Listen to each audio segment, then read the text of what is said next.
Ay, nagluluto si Kuya, naka-helmet, oh. Mukhang tato. Baka madisgrasya ka mo. Baka madisgrasya. Naka-helmet.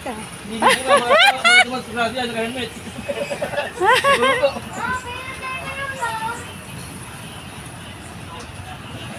Baka mapagka. Di ba? Baka daw maampog yung Maumpog si Kuya, oh. Oh, saan ka nakakita na nagluluto? Naka-helmet, oh. Baka daw hindi magbago presyo.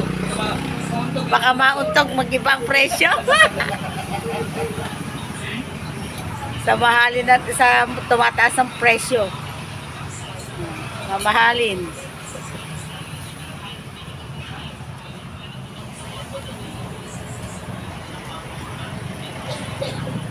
Dito lang po yan sa Caloocan. Pili na kayo ng manok.